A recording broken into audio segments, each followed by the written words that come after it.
So if you're familiar with the channel, from time to time we'll post Elon Musk interviews that are not well found. They're hard to find on the internet. And we go ahead and we strip down all the pauses, all the stumbles on the words that Elon Musk sometimes has when he's public speaking. We boost the audio to try and bring value to the audience, to save them time and to give them a good listening experience. However, with the last video that we published, boy, did we get feedback. Boy, did we get feedback. And specifically, we got feedback on the title that we used for that specific video. Now, the video in question, which I will admit has quite the title, Elon Musk confronts interviewer, leaving audience speechless. And from the comments, it was clear that a number of you definitely had an issue with the framing of the title. You felt that it was misleading. You felt that it was not true to the content of the video. If I just share some of the comments from the video, just so you can see, and thank you everybody who left these comments. People like MJ Man, Farzad, I wish you would stop writing, leaving audience speechless on every live interview with Elon. It feels so disingenuous. You're doing a disservice to yourself by using clickbait titles. This is from Anizer. I hope I'm pronouncing that correctly. I didn't see him confront the interviewer, ridiculous title for clickbaiting. But really what it comes down to is that many of you had an issue with the title. And so we received the feedback. I really appreciate y'all going in the comments section and voicing your opinion and voicing how this sort of impacted your viewing experience. We're going to take that to heart. We're going to try to do better moving forward. But I also want to show you what we see on the back end from YouTube's perspective that makes this a very difficult battle that content creators have to wade through, where we don't really get the signal in the data. We have to go out and seek it in the comments. I think it's just going to be good for me to be very transparent about how we go about crafting our videos, crafting our thumbnails and titles, why sometimes we make mistakes. Now, as it pertains to the word confronts and why I chose that word, the beginning of the interview, if you watch the video, the interviewer, the first question, and this is an advertising conference, the first question was, well, you told us to GFY, if you recall that whole GFY moment from Elon Musk, basically, why did you do that in a room full of advertisers? And so that in itself, I felt like the premise was worthy of the word confronts. Of course, it might be pushing the envelope as far as, hey, they're not getting into a fist fight. Nobody's drawing blood, but it's still a somewhat uncomfortable situation to be in front of a room full of people that you've potentially told to shove it up there, you know what, right? So that was the idea behind that word. And then the second word that was in the title, which a lot of people had an issue with, was speechless. And speechless is a word that definitely in the video, it's very hard to tell in the audience if somebody's actually speechless in the full sense of the word. Oh my God, I'm speechless. I'm at a loss for words. But this word, unfortunately, and I said this in one of the comments below, replying to actually the top comment on my side, speechless has had a history of working really, really well, not just for our channel, but for a lot of channels out there. But it does reinforce this idea that clickbait works. And I think that's what a lot of people have an issue with, is that we are putting out content out there that's falling into this trap that I sometimes criticize on this channel as it pertains to legacy media. And so I fully understand that, and I concede that point. From that standpoint, I think we can do a better job, and that's what I'm going to push to, is I'm going to push to do a better job moving forward. Now, as it pertains to the word confronts, what's interesting about the word confronts, which I know some of you also had an issue with, is that if I go on X and I pull up the same exact video with the title, Elon Musk confronts interviewer on free speech, Elon Musk himself reposted that video that we posted on my channel, got about 1.6 million views, 1,600 reposts, 7,500 likes. And so from that perspective, I think this word was probably correct, confronts in the title, but I know speechless is the one that a lot of you have an issue with. Now, let's go get into the data aspect of it and kind of walk you through what we see and why sometimes we make the wrong decision, not necessarily based on what YouTube wants you to do, but based on more of like an ethical approach, or trying really hard to stay true to the content of the video so that it aligns to the maximum of what the video is conveying, so that when people click on it, they don't feel like they've been misled, or they don't feel like they've somehow wasted their time. So on the homepage of YouTube, there's this thing called the latest video performance box. And this latest video performance box essentially takes your last 10 videos and then it ranks it for you. And it tells you, hey, this last video video that you did. So the last 23 hours and 51 minutes since Elon Musk confronts interviewer leaving audience speechless came out. This video, it's 2 out of 10, meaning that it's the second best performing video of the last 10. And the 3 core data points that YouTube uses to measure performance and to drive creators to really make content that fits these sort of guidelines, it's views, impressions, click-through rate, and average view duration. So views is very straightforward, is when somebody clicks on the video, is how many people basically stayed a number of seconds to watch the video. It's after you skip the first couple ads that I'm sure some of you see when you click on those things, and then you watch the video for some time, that counts as a view. The second one, impression click-through rate, and what that is the percentage of people that view a thumbnail title and then click on it. And that's one of the big metrics that YouTube uses to figure out if they should push this video to more people, because basically what it means is that if people are clicking on a video, it's giving YouTube a chance to show ads to a person. And that's how YouTube makes money, and that's how creators make money, is by the public viewing ads on the videos that are published. And the third one is average view duration, which is basically how long a person has stayed on a video watching it, which again is directly correlated to how many times YouTube can show an ad on a video. So if you stay for 3 minutes, they can probably only show 1 or 2 ads. If you stay for 12 minutes, maybe they can show 4 ads, 5 ads. And so YouTube really rewards you based on these 3 metrics. So, and that's what this green arrow is. What this green arrow means, this upward arrow, means that it's performing above average. So this Elon Musk confronts interviewer leaving audience speechless video is performing above average, even with all the negative feedback that we were receiving in the comments section. And this is sort of the conundrum that creators are in constantly, is there are methods, unfortunately, there are methods that simply work in driving engagement, driving views, which increases revenue for both the company, YouTube, and the creators. And it sort of creates this feedback loop of creators fighting with each other, almost, friendly fighting, to figure out who can come up with the best way to drive engagement, right? And if you don't do that, unfortunately, you just don't get the engagement that you would look for if that's your goal, if your goal is to grow an audience and to grow engagement. And so these 3 metrics for this video are performing above average. Now, what's also really interesting about the word speechless is that I have videos that I've used that title in before. We have about 4 or 5 in the past few months that we've stuck with the word speechless in the title. And what's interesting is the data that we have that shows just how impactful a word like speechless can be as it pertains to the reach of a video and how far it can go. So if we go with this video that just dropped, I think last week or the week before, this was from, actually it would have been last week. This would have been from the Elon Musk event at the shareholders meeting. Elon Musk's predictions just left audience speechless, exclamation point, okay?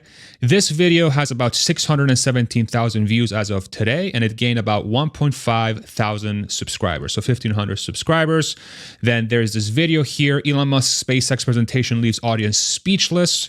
If you go into the analytics, this one got over 2 million views, and we gained about 3,000 subscribers from this video. And then this one is Jordan Peterson leaves audience speechless on Elon Musk.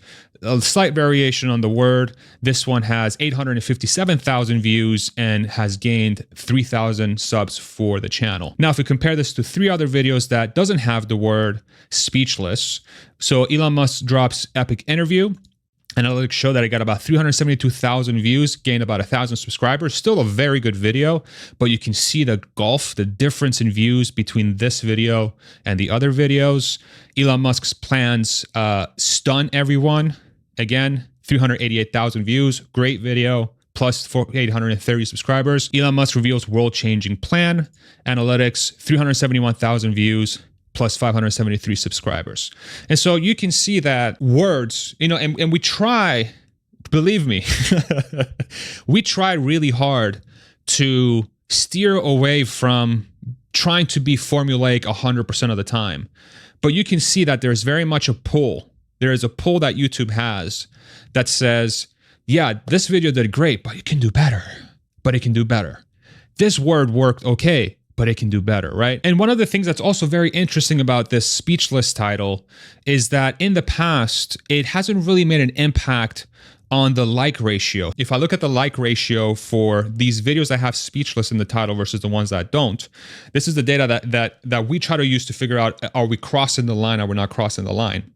If I go to an analytics for this, Elon Musk predictions just left audience speechless into the analytics. And if I go to engagements, I can see the like ratio of this video versus the channel average. So my channel average has about a 97.5% like ratio, so likes to dislikes. So thank you very much for that awesome support from everybody. And this video got 96.4, so very slightly below, but basically right in line. If we look at this SpaceX one that had the 2 million views, and I go to engagement and analytics, like ratio 96.1% versus 97.5%. Jordan Peterson one that had the 850,000 views. If I go to like ratio for that one, 96.9%, 97.5%, right in line, not very far off. And then if we compare it to the non-speechless ones, you can see that the difference is very, very, very small. So Elon Musk drops epic interview. If I go to engagement, 97.7%, so about a point higher. Slightly, very slightly above average, but not by much, by 0.2%. If we go to plan stun everyone, we go to engagement, 97.3%, right in line, slightly, very slightly below. And then if we go to Elon Musk reveals world-changing plan, and I go to engagement, you can see exactly the same thing, 96.4%. So in line with the speechless ones, and we didn't use speechless in the title. So what I did though with this recent video is I went in and in one of the comments, I believe a lot of you saw, which really helped drive the dislikes in this video, is I asked in multiple comments, please dislike the video if you think this is the case.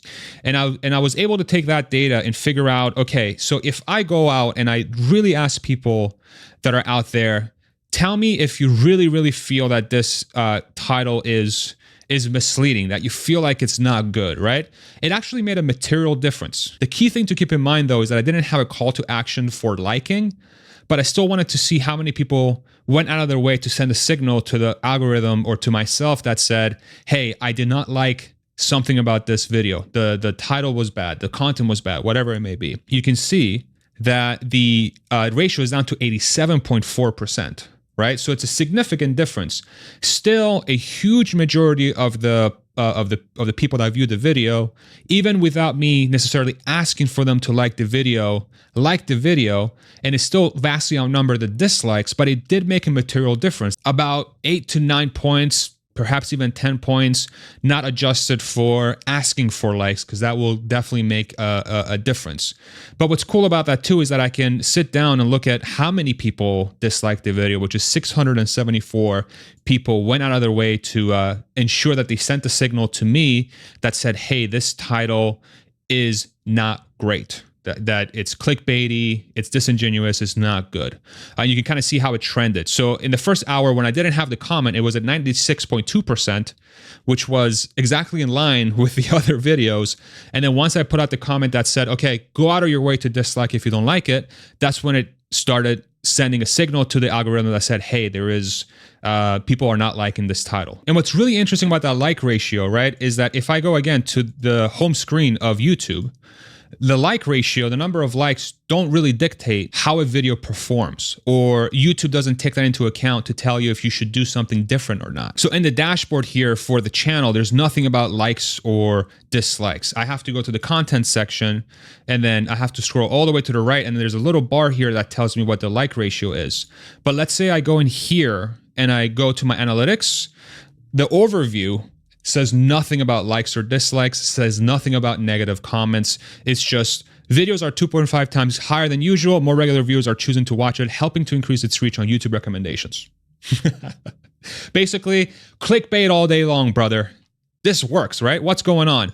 More views from YouTube recommendations, higher click-through rate from regular channel viewers, right? And the other thing too to keep in mind as I'm talking to that is if I show you the subscribers that this video gained that a lot of you had an issue with, it still net added 193 subscribers to the channel. And I know some of you definitely unsubscribed from this. It's hard to tell how many people unsubscribed, honestly. The YouTube doesn't tell you that. I wish it did. And so here's the complexity of being a content creator, is that YouTube's Studio, which is a very helpful tool for creators, don't get me wrong, I'm not saying this is YouTube's fault that I am somehow made a title that ended up being something that people didn't like, right? But there are definitely metrics that are built into YouTube that try to incentivize the behavior they're looking for, which is maximize engagement, maximize views, and maximize watch time. Watch time is dictated directly by the content. Views and click-through rate is very much dictated by the thumbnail and title. And that's why mistakes like yesterday happen, is that you know that something will work. You are trying to justify that within the content of the video. And then sometimes you push it a little too far. People are upset, which I completely understand. YouTube still doesn't mind it. That's a very important thing. YouTube still doesn't mind it and doesn't really send you much of a signal that says, hey, you should switch up your titles. You have to do the work to go in there. And then it's up to the content creator if they want to try and do better, to try and come up with a sort of formula that makes titles as clicky as possible without feeling like they are misleading. And that's up to the creator, right? And so that's the path we're going to take. We're definitely going to try our best to ensure that we don't have a reaction like that again, because I hear you, even if within the context of the total engagement, it's not a gigantic number, it's a reasonable enough request, and it's a big enough signal that says you should probably pay attention to what your audiences say, especially your core audience, the audience that I know, a lot of you that have left that video, I know you watch Elon Musk interviews a lot. I know that you're looking for a very specific type of content from this channel. And so my job is to make sure that we're doing absolutely everything we can to ensure that we're holding true to really the values and the thing we've done, the things we've tried to do up to this point to try and respect our audience as much as we can, while at the same time figuring out ways to have more people view these interviews. You know, the other thing that I think about with these Elon Musk interviews, and the reason why, you know, I'm willing to sort of push the envelope, is that, as you know, as a lot of you know that follow this channel and watch Elon Musk interviews, he doesn't get a lot of fair coverage in the media. And it's up to creators out there or people that follow the space closely to try and bring exposure to what is actually happening. And, you know, try to do it in an unbiased way, to just be like, hey, this is what he said. Here you go. This is what he said. And then try to use thumbnails and titles to maximize the number of people that can watch that. Because the other thing we have to keep in mind here, us, myself and David, is that not everybody is as close to the story as we are, right? Not everybody watches every Elon Musk interview. The goal here is to balance those two. Balance an audience that I know is here to watch a lot of Elon Musk stuff and Tesla stuff. And then also keep in mind that there's a lot of people, a huge majority of people, haven't really seen much, if any, Elon Musk interviews or Tesla content or SpaceX content. But our goal is going to be to balance. That's going to be our goal in the future. Thank you all so much for your support. I'm not going to tell you to not unsubscribe. I will let you decide how you want to handle my channel in the future. I have a very clear goal with David and myself that says, grow the channel in a very respectful manner. Try your best to respect the audience. Try your best to avoid clickbait, like actual true clickbait, as much as possible, but still try to figure out ways to maximize the audience for the channel so that more and more people can get exposed to actually what's happening, right? That's the ultimate goal. Expose people to actually what's happening. And hopefully along the way, we keep everybody that we've had up to this point and continue to grow the audience. I hope this gives you a little bit of insight into what I have to work through as I create these videos. And if you're somebody who's watching this that is thinking about becoming a YouTube creator, or you are a YouTube creator, this is the battle. This is the battle that, you know, I'm finding out that the bigger my audience gets, the more heavy the burden becomes to ensure that you're not doing something that is going to insult your audience. And clickbait is definitely one that we just saw. People will feel insulted. And then it's up to us to figure out how to not do that again, avoid that in the future, and continue to get better from these experiences. So thank you very much. Appreciate your feedback, and we'll see you tomorrow. Take it easy, everybody. Bye-bye.